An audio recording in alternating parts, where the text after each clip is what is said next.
Late last night and early today, at my direction, the United States Armed Forces conducted an extraordinary military operation in the capital of Venezuela. Overwhelming American military power, air, land, and sea, was used to launch a spectacular assault, and it was an assault like people have not seen since World War II. It was a force against a heavily fortified military fortress in the heart of Caracas to bring outlaw dictator Nicolas Maduro to justice. This was one of the most stunning, effective, and powerful displays of American military might and competence in American history. No nation in the world could achieve what America achieved yesterday, or frankly, in just a short period of time. All Venezuelan military capacities were rendered powerless as the men and women of our military, working with U.S. law enforcement, successfully captured Maduro in the dead of night, captured along with his wife, Celia Flores, both of whom now face American justice. Maduro and Flores have been indicted in the Southern District of New York, Jay Clayton, for their campaign of deadly narco-terrorism against the United States and its citizens. 美国对委内瑞拉实施军事打击，并带领委内瑞拉的总统马杜洛。目前马杜洛的夫妇呢，稍早已经抵达了美国纽约空军的国民警卫队基地。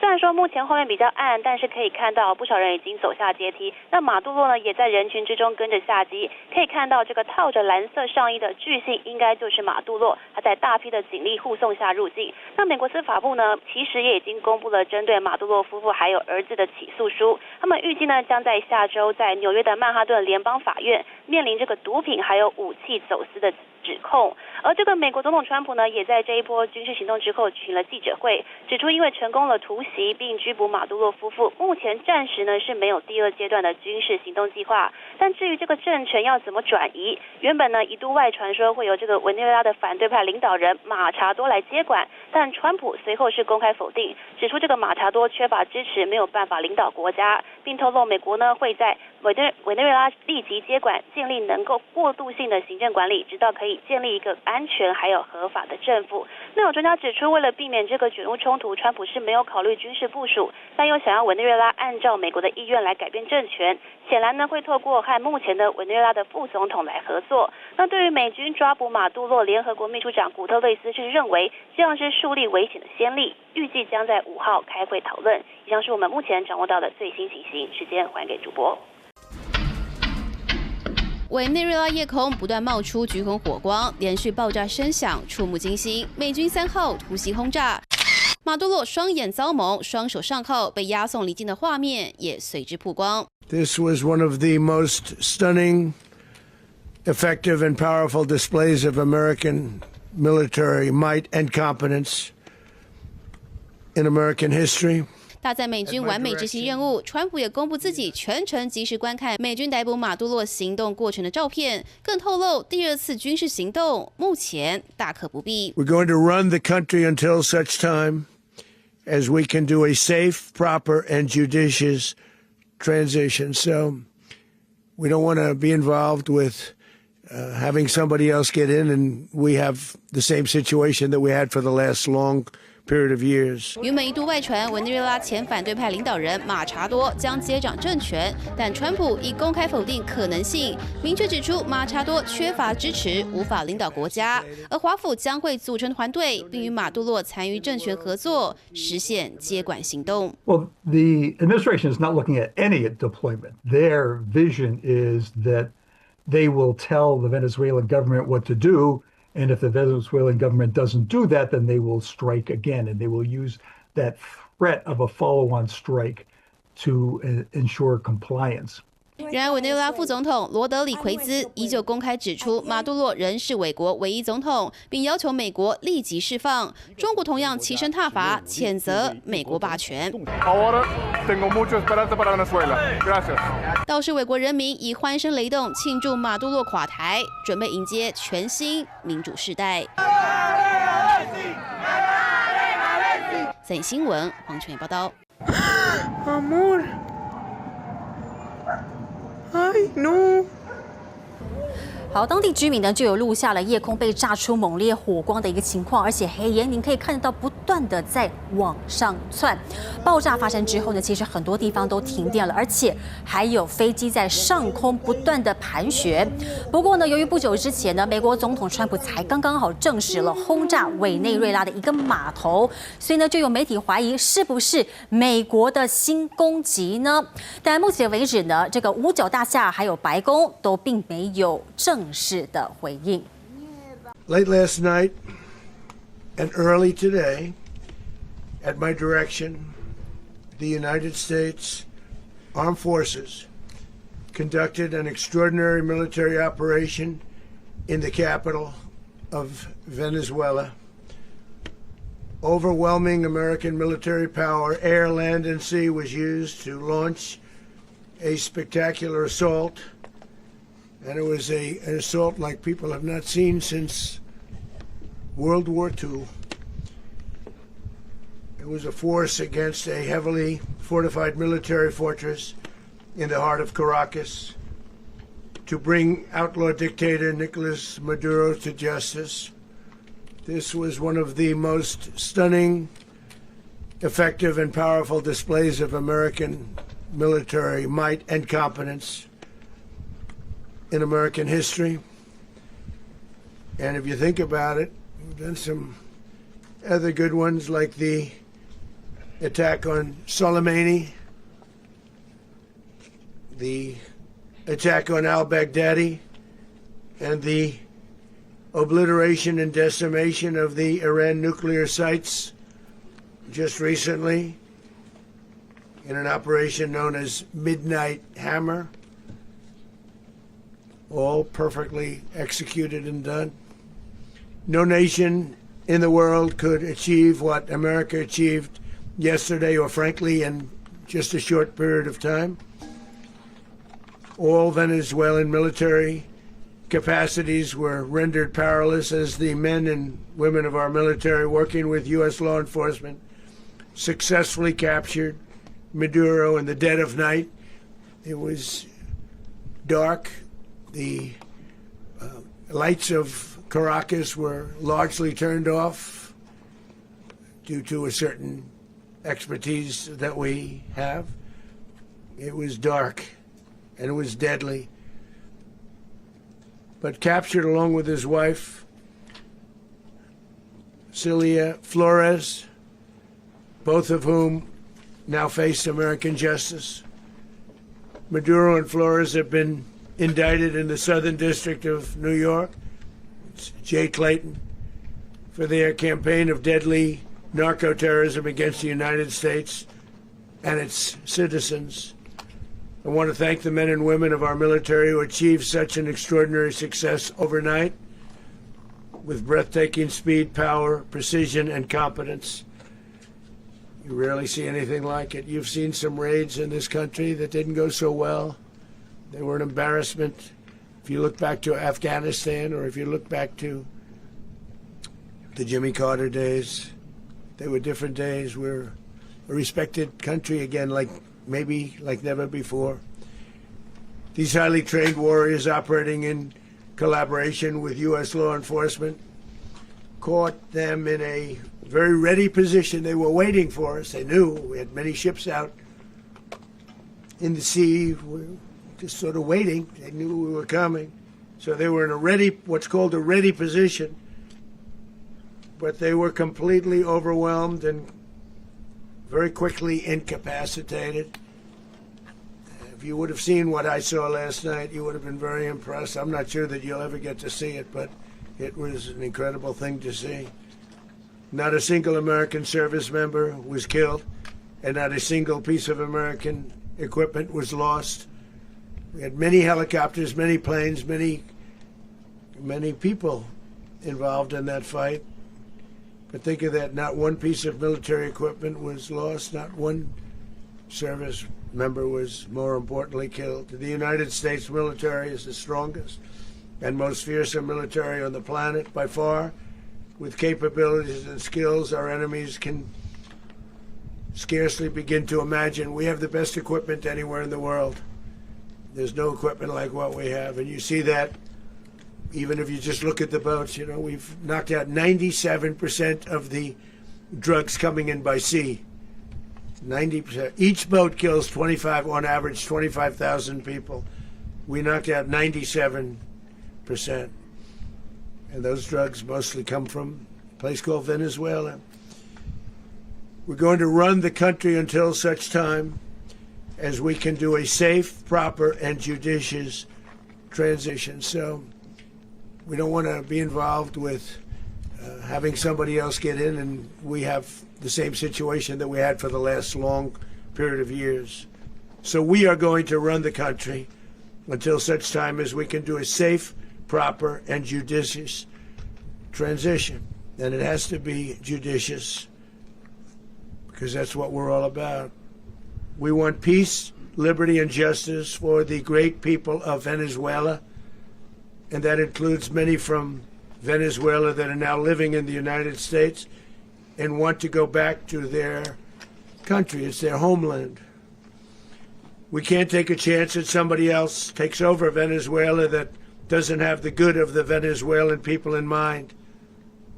We've had decades of that. We're not going to let that happen.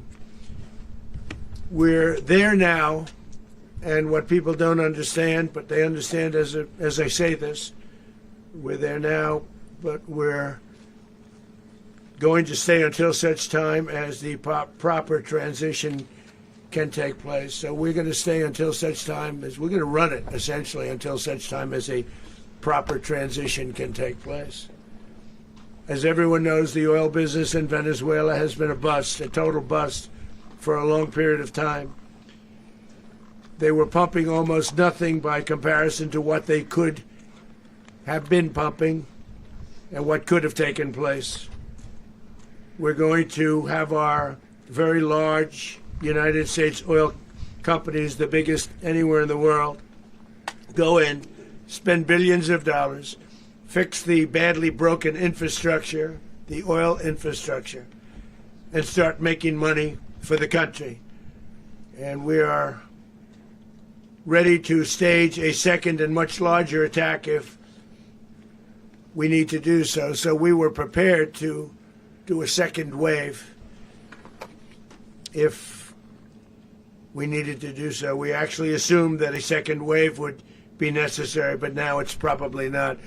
The first wave, if you'd like to call it that, the first attack was so successful, we probably don't have to do a second, but we're prepared to do a second wave, a much bigger wave, actually. This was pinpoint, but we have a much bigger wave that probably won't have to do.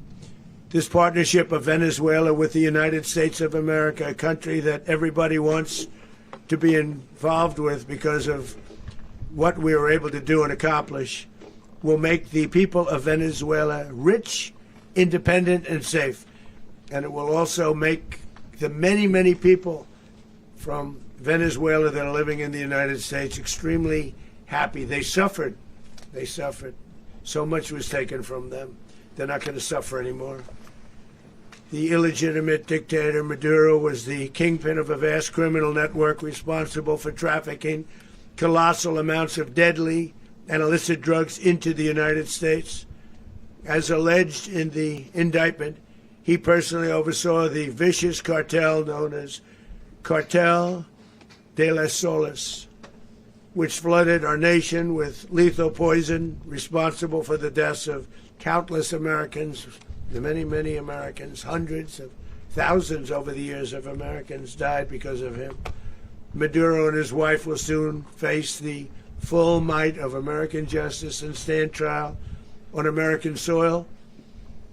Right now they're on a ship. They'll be heading to, ultimately, New York, and then a decision will be made, I assume, between New York and Miami or Florida. But we have people where the overwhelming evidence of their crimes will be presented in a court of law.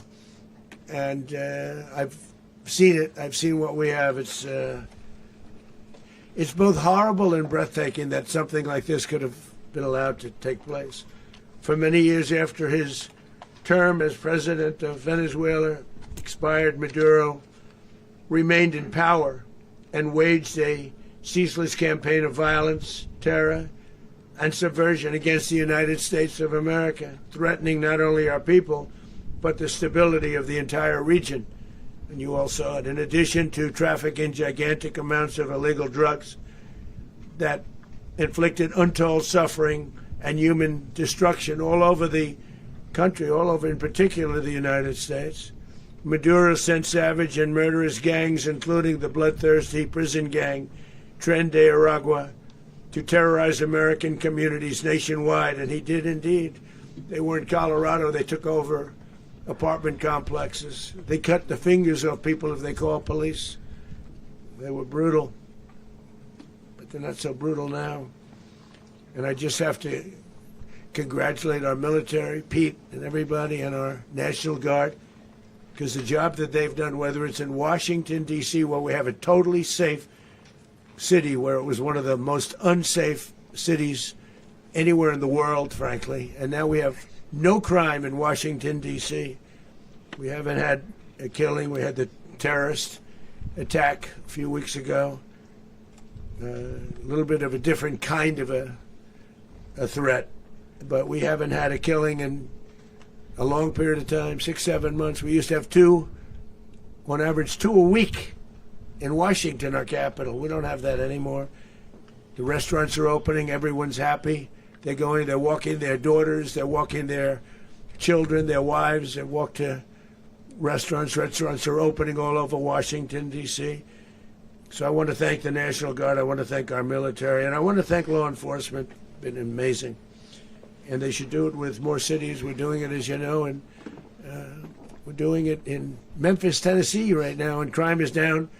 We've just sort of started a few weeks ago, but crime is down now 77%. And the governor of Louisiana called, great person, and he wanted us to help him, as you know, in a certain very nice part of Louisiana. And we have done that. It was a rough section, and we have crime down. I understand it's down to almost nothing already after 2.5 weeks. New Orleans, it's down to almost nothing, and we've only been there for 2.5 weeks. Can't imagine why governors wouldn't want us to help. We also helped, as you know, in Chicago, and crime went down a little bit there. We did a very small help because we had no working ability with the governor. The governor was a disaster, and the mayor was a disaster, but it knocked down crime. But we're pulling out of there. When they need us, we'll know. You'll know. You'll be writing about it. And likewise, Los Angeles, where we saved Los Angeles early on, where the head of the police department made a statement that if the federal government didn't come in, we would have lost Los Angeles. That's long after the fires. That's when they had the riots in Los Angeles. We did a great job. Got no credit for it whatsoever, but that's okay. It doesn't matter. We don't need the credit. But we'll be pulling out when they need us. They'll call, or we'll go back if we have to. We'll go back. But we did a great job in various cities. But the place that we're very proud of is Washington, D.C., because it's our nation's capital. We took it from being a crime-ridden mess to being one of the safest cities in the country. But the gangs that they sent raped, tortured, and murdered American women and children. They were in all of the cities I mentioned, Tren de Aragua. And they were sent by Maduro to terrorize our people, and now Maduro will never again be able to threaten an American citizen or anybody from Venezuela. There will no longer be threats. For years I've highlighted the stories of those innocent Americans whose lives were so heartlessly robbed by this Venezuelan terrorist organization. Really one of the worst. One of the worst, they say the worst. Americans like 12-year-old Jocelyn Nungary from Houston. Beautiful Jocelyn Nungary, what happened to her?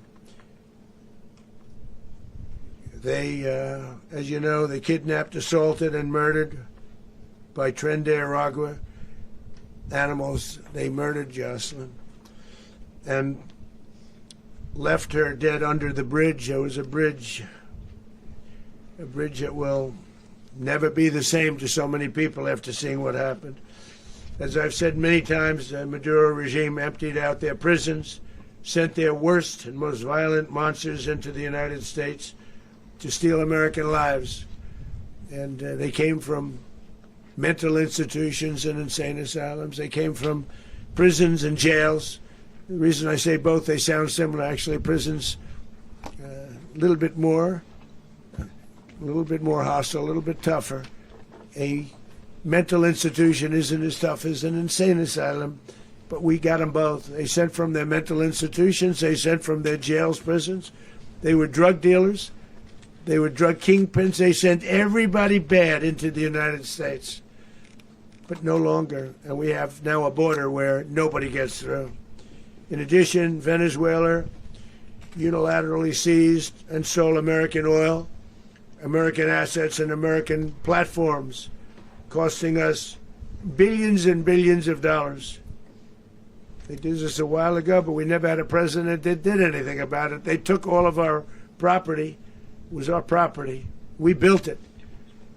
And we never had a president that decided to do anything about it. Instead, they fought wars that were 10,000 miles away. We built Venezuela oil industry with American talent, drive, and skill, and the socialist regime stole it from us during those previous administrations, and they stole it through force. This constituted one of the largest thefts of American property in the history of our country. Considered the largest theft of property in the history of our country. Massive oil infrastructure was taken like we were babies, and we didn't do anything about it. I would have done something about it. America will never allow foreign powers to rob our people or drive us back into and out of our own hemisphere. That's what they did. Furthermore, under the now deposed dictator Maduro, Venezuela was increasingly hosting foreign adversaries in our region and acquiring menacing offensive weapons that could threaten U.S. interests and lives. And they used those weapons last night. Potentially in league with the cartels operating along our border. All of these actions were in gross violation of the core principles of American foreign policy, dating back more than 2 centuries. And not anymore. All the way back, it dated to the Monroe Doctrines. And the Monroe Doctrine is a big deal. But we've superseded it by a lot. By a real lot. They now call it the Monroe Document. I don't know. It's Monroe Doctrine.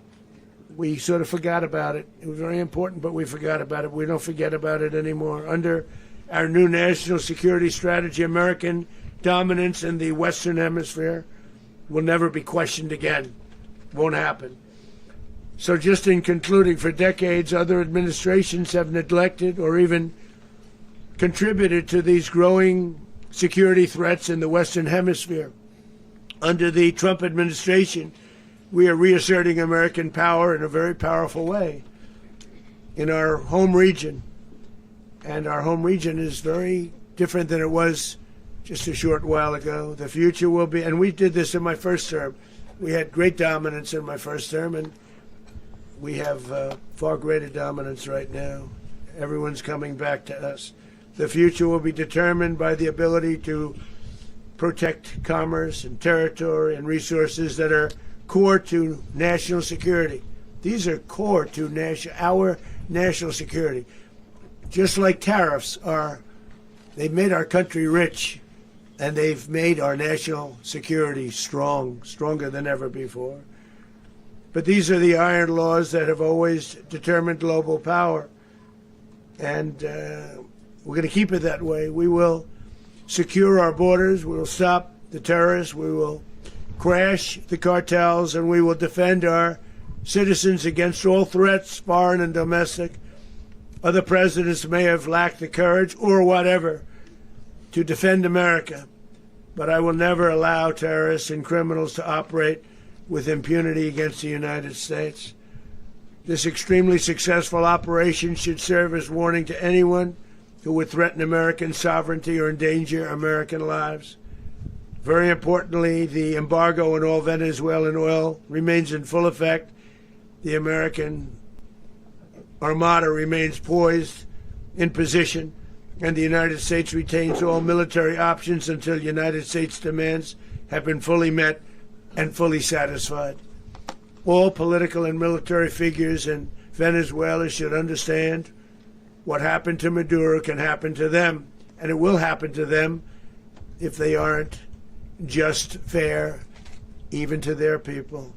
The dictator and terrorist, Maduro, is finally gone in Venezuela. People are free. They're free again. It's been a long time for them, but they're free. America is a safer nation. This morning, it's a prouder nation this morning because it didn't allow this horrible person and this country that was doing very bad things to us. It didn't allow it to happen. And the Western Hemisphere is right now a much safer place to be. So I want to thank everybody for being here. I want to thank General Raisin Kane. He's a fantastic man. I've worked with a lot of generals. I worked with some I didn't like. I worked with some I didn't respect. I worked with some that just weren't good. But this guy is fantastic. I watched last night one of the most precise attacks on sovereignty. I mean, it was an attack for justice.